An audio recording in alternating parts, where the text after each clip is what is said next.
My YouTube family, हमारे channel SP भक्ति रस में आपका स्वागत है। आज हम आपके लिए लेके आए हैं 50 दुख के निवारण हेतु जो है उपाय है इसमें, जिसमें गुरु जी ने बताया है उपाय, और बहुत ही सरल उपाय है जो उपाय आप करके अपने जीवन की इच्छाओं को पूरी कर सकते हैं।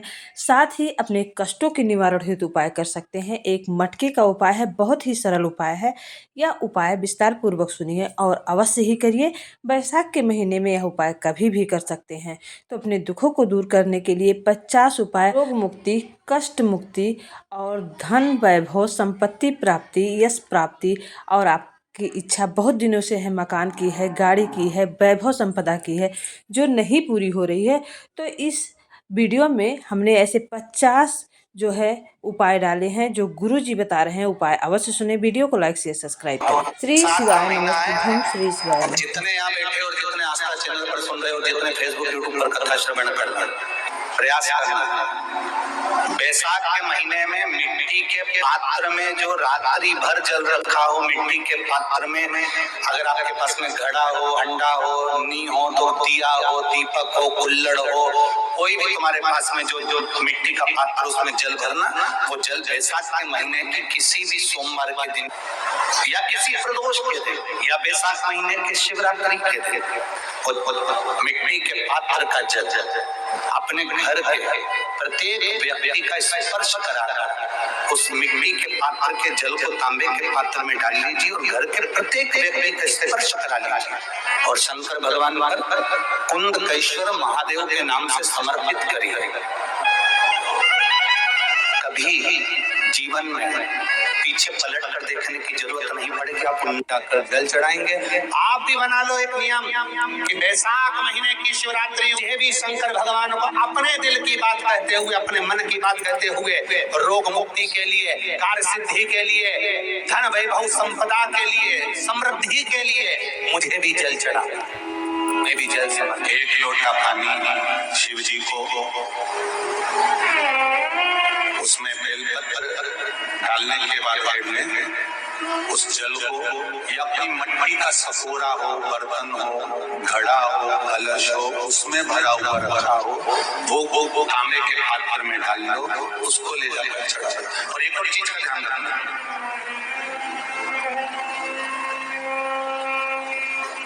अगर आसाद रोग हो, जैसे ऐसा रोग हो जो समाप्त नहीं हो रहा हो, कैंसर, किडनी, लीवर, या किसी का डायलिसिस चल रहा हो, या लीवर काम नहीं कर रहा हो, या शरीर की कोई हड्डी जुड़ नहीं रही हो, तो जो जल शिव जी को लोग चढ़ा रहे हैं वो जल को आचमन कर लेना। और आचमन शंकर भगवान की छोटी बेटी अशोक सुंदरी के नाम से उसका केवल अशोक सुंदरी के नाम से, और शंकर भगवान की सबसे छोटी लड़की अशोक सुंदरी जन्म नंदन में जन्म। नंदन घर के छोटे बच्चों को भी बोलो, बड़ों को भी बोलो, बुजुर्गों को भी बोलो, चलो एक लोटा पानी चढ़ा के आते हैं। चल चल चल। अगर कैंसर का रोग है या किडनी या लीवर या बुखार, पेट से जुड़ा हुआ, सिर से जुड़ा हुआ, कंधे से जुड़ा हुआ, या घुटने से जुड़ा हुआ, या रीढ़ की हड्डी में कहीं पानी भरा गया हो, या कमर झुक रही हो, कोई भी रोग उधर से लेकर शरीर के अंदर नहीं भागता है और वो बेकार होगा। तो बैसाख का महीना चल रहा है, राकेश देवी जी, बैसाख का महीना चल रहा है। बैसाख के महीने की शिवरात्रि के दिन, बैसाख के महीने की जो शिवरात्रि आई है, हर महीने शिवरात्रि आती है, तो बैसाख की जो शिवरात्रि है, इस शिवरात्रि के दिन सुबह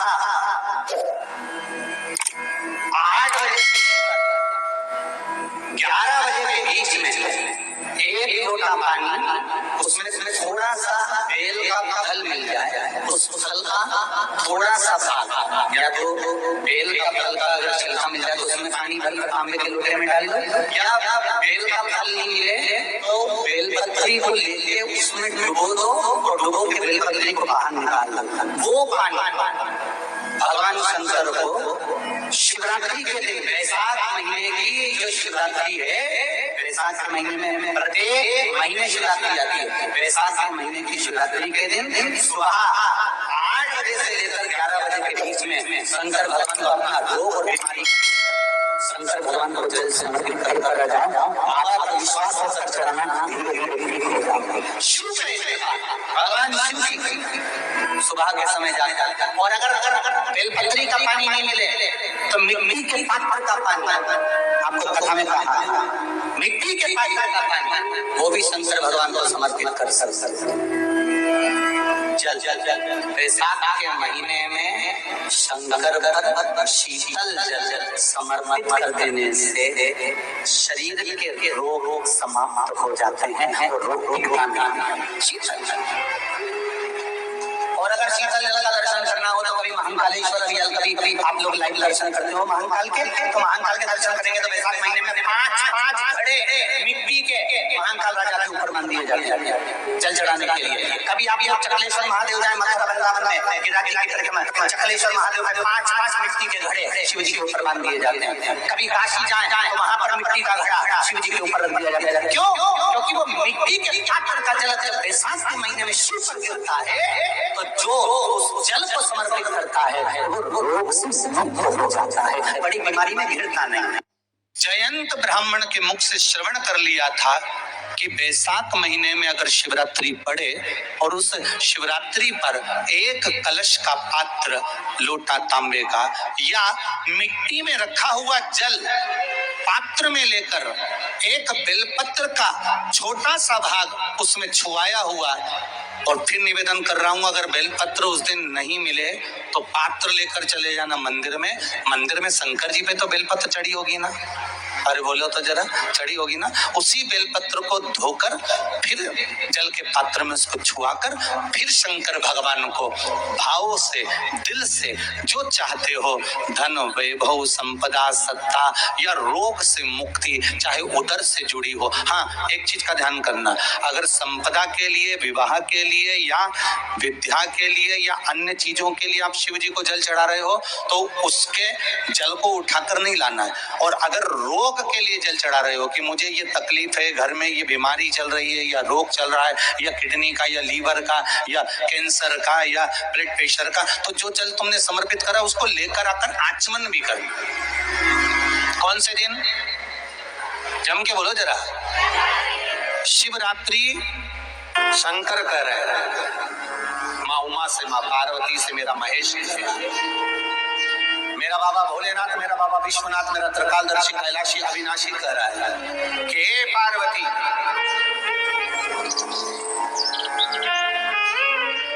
एक पीला एक बेल जो मुझे समर्पित करता है और समर्पित करने के बाद उस बेल की महत्वता देखिए, जो बैसाख महीने में बाबा शंकर को जो चढ़ाया जाता है और 1000 अश्वमेध यज्ञ का पुण्य फल हम प्राप्त कर लेते, मात्र एक फल चढ़ाकर, मात्र एक फल चढ़ाकर।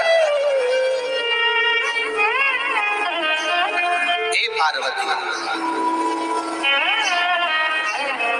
संसार का मनुष्य जब मुझे वो बेलपत्र समर्पित कर, वो बेल का फल समर्पित करता है, पार्वती वो फल जो मुझे चढ़ता है, जिनमें भले नर्मदा के जल से निकला हुआ कंकर शंकर क्यों ना हो, फिर चाहे मैं गंगा के जल से निकला हुआ कंकर शंकर क्यों ना हूँ, चाहे फिर मैं यमुना के जल से निकला हुआ कंकर शंकर क्यों ना हूँ, चाहे मैं सरयू के जल से निकला हुआ कंकर शंकर क्यों ना हूँ, चाहे मंदाकिनी के जल से निकला हुआ कंकर शंकर क्यों ना हूँ, हे पार्वती, फिर जो भी शिवलिंग पर वो बेल समर्पित होता है वो बेल उठाकर जीव अपने कार्य में ले सकता है। ये माँ उमा से कर, तो उस बेल की महत्वता जानेंगे। अब अपन उस बेल को जानने के लिए वापिस स्कंद पुराण में चले तो स्कंद पुराण में लिखा हुआ है कि जो बेल बैसाख के महीने में शंकर को चढ़ाया जाता है वो बेल का फल उठाकर रख लिया जाता है। बैसाख के महीने में उस चढ़े हुए, बाकी का आपको बेल का फल खाना हो तो बात दूसरी, पर चढ़ा हुआ जो बेल का फल है वो पूरा बैसाख नहीं खाना।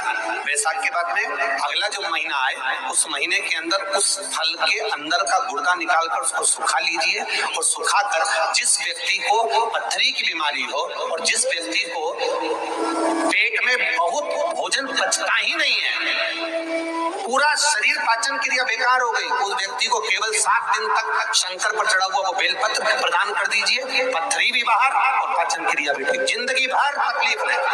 उस वैशाख में उस फल की इतनी महत्वता बाबा भोलेनाथ स्कंद पुराण, लिंग पुराण, नर्मदा पुराण, पद्म पुराण के अंतर्गत, शिव महापुराण के अंतर्गत वर्णन कर उसकी महत्वता है। तो बेल का फल साधारण नहीं हो सकता। अब मंदार का जो पुष्प होता है, आंकड़े का जो फूल होता है, एक सफेद कलर का भी होता है और एक गुलाबी कलर का भी होता है। देखा है आप लोगों ने? बोलो, जम के बोलो, देखा है ना? गुलाबी कलर का जो पुष्प होता है वो आप मंदार का, आंकड़े का जो गुलाबी कलर का पुष्प होता है, आप टीवी पे देख रहे होंगे, एक सफेद देख रहे होंगे, एक मंदार का गुलाबी फूल, नीला कलर का फूल देख रहे होंगे। जो नीला कलर का जो पुष्प होता है, गुलाबी कलर का जो आंकड़े का फूल होता है, प्रयास करना जब किसी विषम परिस्थिति में फंस गए, विषम परिस्थिति, जब आपको लग रहा है कि मुझे बहुत भय लग रहा है, कुछ बुरा होने वाला, आपको लग रहा है आज मेरी उल्टी आंख बहुत फड़क रही है, कुछ गड़बड़ होने वाला, आपको लग रहा है मेरी सीधी आंख फड़क रही है, कुछ गड़बड़ होने वाला, तब केवल वो नीला जो गुलाबी पुष्प है मंदार का, उसको कहीं से लाकर शिवालय में अशोक सुंदरी वाली जगह पर स्पर्श कर कर शिवलिंग पर आप चढ़ा दीजिए। आपकी विषम परिस्थिति कैसी भी होगी, वो रास्ता बनाकर बाहर निकल जाएगी। आपको फंसना नहीं, परेशान मंदार सफेद आंकड़े का पुष्प भी भगवान शिव को समर्पित होकर, जैसे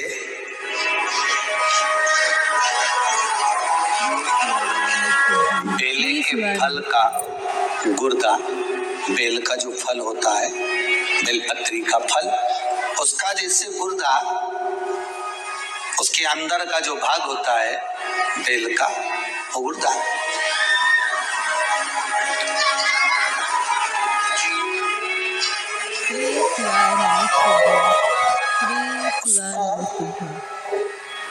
अग्नि में जलाकर उसकी भस्म तैयार कर कर छान कर जब जब आपके यहाँ विद्वान ब्राह्मण शिव जी का अभिषेक कराते हैं, पूजन कराते हैं, तो उसमें लिखते हैं पूजन के साहित्य में बेलपत्री, धतूरा, दुर्वा, ये उसमें नीचे लिखेंगे भस्म। लिखते कि नहीं लिखते? लिखते हैं ना, भस्म अभिषेक में चाहिए रहती है। तब उस भस्म का थोड़ा सा भी भाग आप अगर शिव को समर्पित कर रहे हो तो ये जान लें कि शंकर मनवांछित फल प्रदान कर रहे हैं। शिव फल प्रदान कर रहे हैं।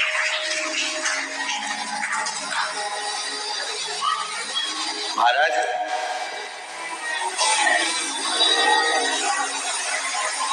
बेलपत्री के वृक्ष के नीचे बैठकर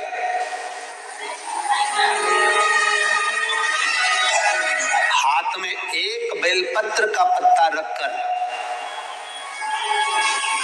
आप पंचाक्षर मंत्र नमः शिवाय, ओम नमः शिवाय या श्री शिवाय नमस्तुभ्यम या महामृत्युंजय मंत्र का स्मरण कर रहे हो, पर डंडी का भाग अपनी ओर, बेलपत्र की बीच वाली पत्ती का भाग बीच वाली उंगली की ओर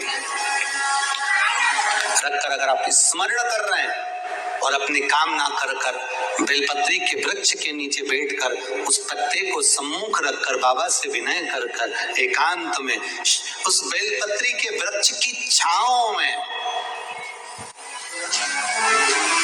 बेलपत्री के वृक्ष की छांव आप कामना कर कर उस पत्ते को शंकर भगवान के ऊपर समर्पित कर रहे हैं, तो ये जान कर रखें कि पार्वती और शिव का मिलन करवा रहे हैं और अपनी मनवांछित फल कामना पूर्ण करवा रहे हैं। क्योंकि शिव और पार्वती का जब मिलन होता है, शंकर पार्वती जब एक दूसरे के सम्मुख में होते हैं, शिव और पार्वती जब एक दूसरे के सामने अपने बच्चों के कारण एक दूसरे के सम्मुख में आते हैं, तो उनके चेहरे पर प्रसन्नता का भाव आ जाता है। फल, मनवांछित फल की कामना आप जिस कामना के लिए कर रहे हैं, विवाह के लिए नौकरी के लिए, सर्विस के लिए, व्यापार के लिए, रोग मुक्ति के लिए आप जिस कामना से कर रहे हो। ईश्वर महादेव, जो व्यक्ति पथभ्रष्ट हो जाए, जैसे मदिरा के नशे में पड़ गया, कहीं जुए में पड़ गया, कहीं मांसाहार में पड़ गया, कहीं व्यसन में पड़ गया, कहीं गलत काम में अगर कोई जा रहा है, तो श्रम्भेश्वर महादेव के नाम से काली तिल भगवान शिव को समर्पित करी जाती है। महाराज काली तिल को वापस उठा कर ले आते हैं। उसी काली तिल को जो मदिरा का नशा करने वाला होता है या जो गलत व्यसन में डूबा हुआ होता है, उसको वो सुबह के समय अगर नहीं खाता तो भोजन के साथ उसको दिया जाए। श्रम्भेश्वर महादेव। एक बेलपत्री का भी बहुत अच्छा प्रयोग है श्रम्भेश्वर महादेव का। मदिरा पीने वालों के लिए, मांसाहार, व्यसन में, जुए में, वेश्यावृत्ति में, पर नारी में, गलत जगह पर जो डूबे रहते हैं उनके लिए पहले की कथा में उसका वर्णन किया है बेलपत्री। श्रम्भेश्वर महादेव। एक बार सब बोलेंगे, कौन से महादेव? श्रम्भेश्वर महादेव। फिर जम के बोल लो एक बार, श्रम्भेश्वर महादेव। जब हमारे घर में क्रोध बढ़ता है या कोई गलत कार्य में जाने लगता है, तो श्रम्भेश्वर महादेव का हमें शरणागति लेना चाहिए। श्रम्भेश्वर महादेव का पूजन करना चालू कर देना चाहिए। कई लोग कहते हैं महाराज जी श्रम्भेश्वर महादेव का मंदिर कहाँ मिलेगा, हम कहाँ पूजन करने जाए? कहीं नहीं जाना, तुम्हारे घर के पास में जो शंकर जी का मंदिर है वहीं जाओ, उसी देवालय में, उसी मंदिर में जाओ, श्रम्भेश्वर महादेव के नाम से जल चढ़ाना प्रारंभ करेंगे।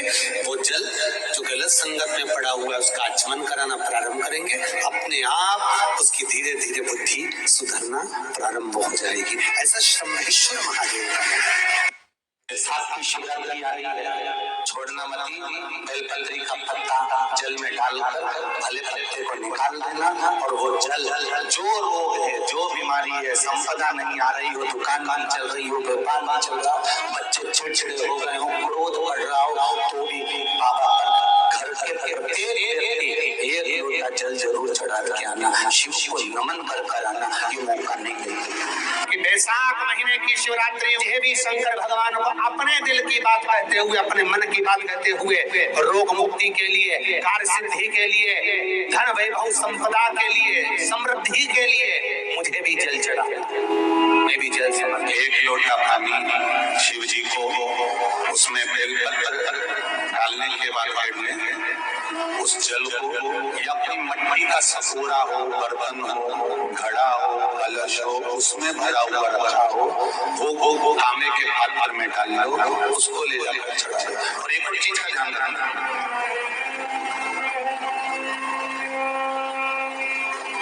अगर आसाद रोग जैसे ऐसा रोग हो जो समाप्त नहीं हो रहा हो, कैंसर, किडनी, लीवर, या किसी का डायलिसिस चल रहा हो, या लीवर काम नहीं कर रहा हो, या शरीर की कोई हड्डी जुड़ नहीं रही हो, तो जो जल शिव जी को लोग चढ़ा रहे हैं वो जल को आचमन कर लेना।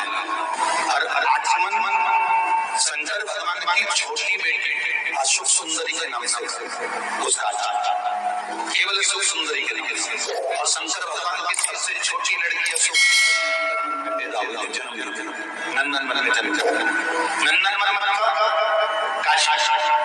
घर के छोटे बच्चों को भी बोलो, बड़ों को भी बोलो, बुजुर्गों को भी बोलो, चलो एक लोटा पानी चढ़ा के आते हैं, चल चल चल। अगर कैंसर का रोग है या किडनी या लीवर या बुखार, पेट से जुड़ा हुआ, सिर से जुड़ा हुआ, कंधे से जुड़ा हुआ, या घुटने से जुड़ा हुआ, या रीढ़ की हड्डी में कहीं पानी भरा गया हो, या कमर झुक रही हो, कोई भी रोग उधर से लेकर शरीर के अंदर ही खाता है और वो बेकार होता है। तो बैसाख का महीना चल रहा है, राकेश देवी बैसाख का महीना चल रहा है। बैसाख के महीने की शिवरात्रि के दिन, बैसाख के महीने की जो शिवरात्रि आई है, हर महीने शिवरात्रि आती है, तो बैसाख की जो शिवरात्रि है, इस शिवरात्रि के दिन सुबह 8 बजे 11 बजे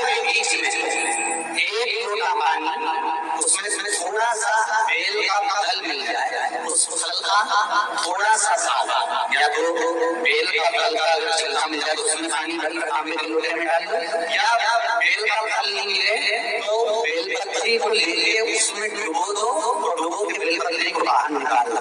वो पानी भगवान शंकर को शिवरात्रि के दिन, बैसाख महीने की जो शिवरात्रि है, बैसाख महीने में प्रत्येक महीने शिवरात्रि आती है, बैसाख महीने की शिवरात्रि के दिन सुबह 8 बजे से लेकर 11 बजे के बीच में शंकर भगवान को अपना रोग और बीमारी, शंकर भगवान को जल समर्पित कर माया का विश्वास कर चढ़ाना भगवान शिव सुबह के समय जाए। और अगर बेलपत्री का पानी नहीं मिले तो मिट्टी के पात्र का पानी, आपको कथा में कहा मिट्टी के पात्र का पानी, वो भी शंकर भगवान को समर्पित कर सकते। जल बैसाख के महीने में शंकर पर शीतल जल समर्पित कर देने से शरीर के रोग समाप्त हो जाते हैं।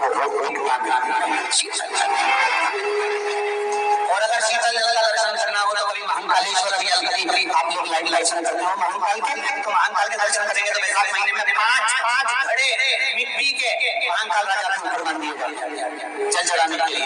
कभी आप लोग चकलेश्वर महादेव जाए मथुरा वृंदावन में, गिरागिरी की परिक्रमा, चकलेश्वर महादेव में 5 मिट्टी के घड़े शिव जी के ऊपर बांध दिए जाते हैं। कभी काशी जाए तो वहां पर मिट्टी का घड़ा शिव जी के ऊपर रख दिया जाता है। क्यों?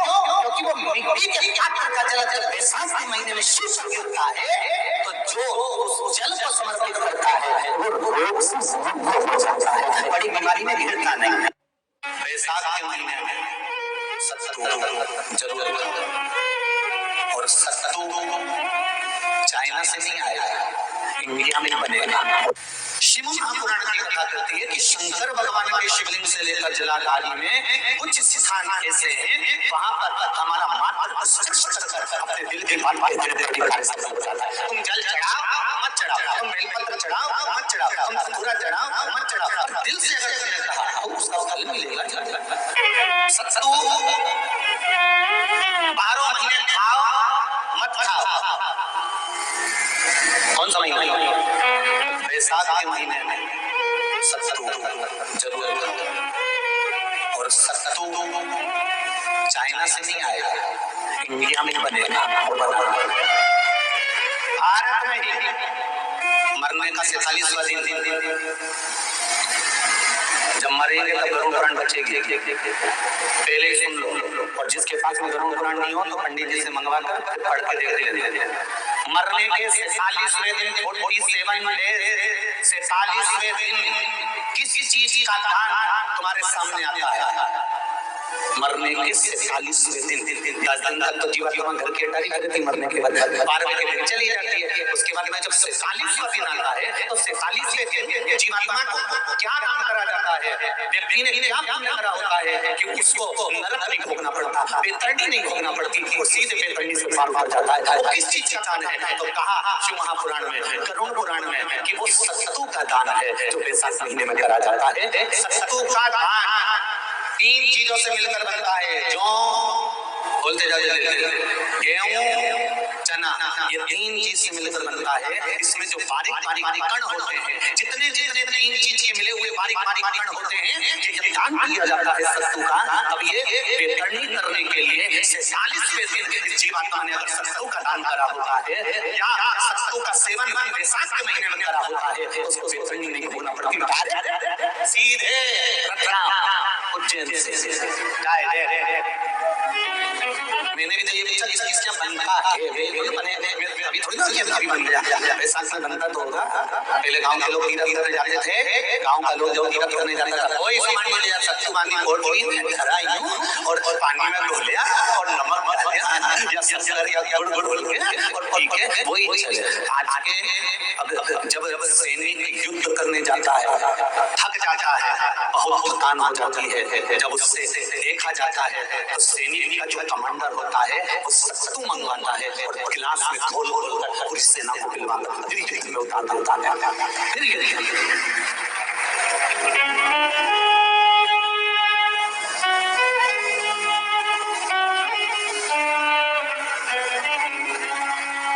साधारण नहीं है। सत्तू में जितने बारीक कण होते हैं जितने बारी पानी का तुम एक काम करना, अभी जब खरीदो तो कागज में रखे सरसों का एक कण गिनना, 1 2 बारी बारी गिनते रहना जरा। तो तुम्हारा कह रहा है कि नहीं, मैं भगवान कृष्ण के हाथ में घंटी बंधी थी तो उन्होंने भी तो रुक्मणी को गिनने को दिया था, लेकिन तो जरा इसमें कितने धागे हैं। रुक्मणी ने कहा इसमें 9,999 धागे हैं। भगवान ने कहा बस यही 9,999 मुझे द्रौपदी को वापस लौटाना है। गिनती लगा, अभी लगा लो ऊपर, तो भगवान गिन के बता ही देगा कि तुमने जो सरसों दान करा था, तुमने जो सरसों खाया था, तुमने जो सरसों भगवान को दिया था, सरसों का लड्डू बनाकर तुमने बैसाख महीने में भगवान की जो व्यंजन करी थी, तो अमावस्या के दिन, पूर्णिमा के दिन या अक्षय तृतीया के दिन तुमने जो सरसों दिया था, भगवान तो गिनती बता देगा कि सरसों में कितने का कण था।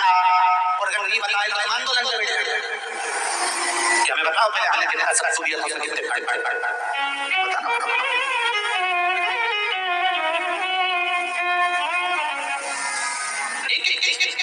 शिव की आराधना में चांगुना ने 1 लोटा जल भरा, उसमें थोड़ा सा चंदन डालकर बेलपत्री के वृक्ष के नीचे ले जाकर डाल देती, थोड़ा सा जल बचाकर शिव जी को डाल देती। शंकर भगवान ने चांगुना के सामने मन में विचार प्रकट करा और पार्वती जी से कहा, पार्वती ये बात समझ में नहीं आती, आधा जल ये बेलपत्री को दे दी है, आधा जल मुझे दे दी है। जब आधा जल मुझे देती है तो मुझे बड़ा गुस्सा आता, क्योंकि बच्चे और बूढ़े ये दोनों एक समान। बच्चों को थोड़ा सा भी उसकी सामग्री में से, उसकी चॉइस की चीज में से तोड़ के अगर दूसरे को दे दिया तो बच्चा यूं फेंकेगा और मुंह फुला के बैठ जाएगा। मां समझाए खा रही खाइए होगा नीचे मत सफाई जो मेरे मुझे तो पूरे मान मर जाएगी, फ्रिज में से वापस पूरा की पूरा आम निकाल के लाएगी और आम देगी ये पूरा है, चप्पू से कटाने दे छोरा भी बताएगा, पूरा घुमा घुमा के देखेगा।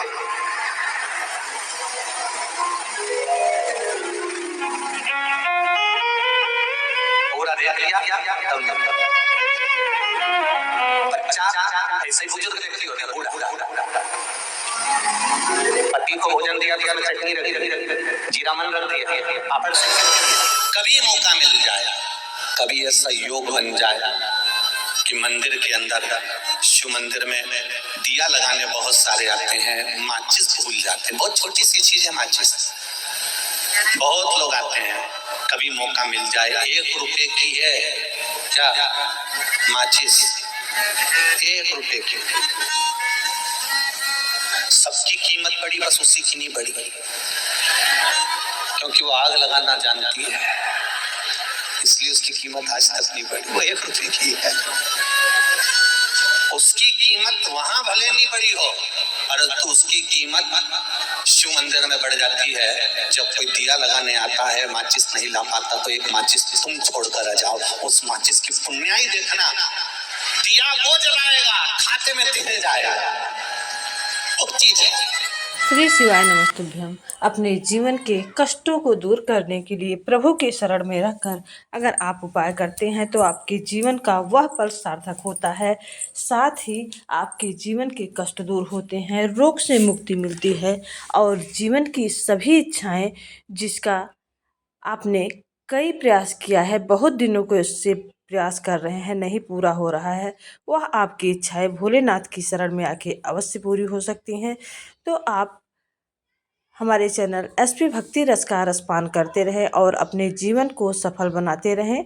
हमारे चैनल में शिव पुराण द्वारा उपाय बताए जाते हैं, धन संबंधी समस्या, सुख संबंधी आर्थिक तंगी दूर करने के लिए उपाय, धन प्राप्ति के उपाय, माँ लक्ष्मी जी को प्रसन्न करने के उपाय, जिसके अभाव में हमारा जीवन बहुत ही दुर्लभ हो जाता है। तो उपाय अवश्य करें। श्री